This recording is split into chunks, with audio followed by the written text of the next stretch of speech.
Latin Bangla super cup tournament খেলতে অনেক প্রবাসী ফুটবলার বাংলাদেশে এসেছেন এবং আমি এখন যে তথ্যটা পেলাম সেখানে বলা হচ্ছে মোটামুটি 4 জন খেলোয়াড় কিন্তু অলরেডি কনফার্ম হয়ে গেছেন।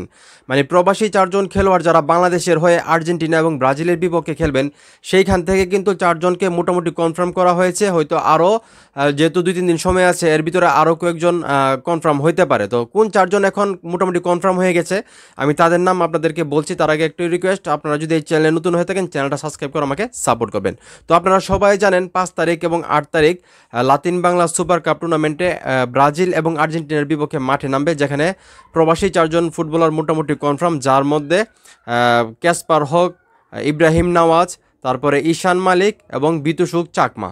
এই 4 জন কিন্তু মোটামুটি কনফার্ম। আমি আবারও বলতেছি, বিতুসুক চাকমা, ক্যাসপার হক, ইব্রাহিম নওয়াজ এবং ঈশান মালিক, এই 4 জন বিদেশি ফুটবলার মোটামুটি কনফার্ম যে তারা লাতিন বাংলা সুপার কাপ টুর্নামেন্টের মানে বাংলাদেশের হয়ে মাঠে নামবেন। তো এখন এই মুহূর্তে যারা আমার এই ভিডিও দেখছেন, এই যে 4 জন ফুটবলার মোটামুটি কনফার্ম হয়ে গেছেন, তো তাদের খেলা দেখতে আপনারা কতটা এক্সাইটেড সেটা অবশ্যই কমেন্ট করে জানাবেন এবং ভিডিওটি ভালো লাগলে অবশ্যই শেয়ার করবেন।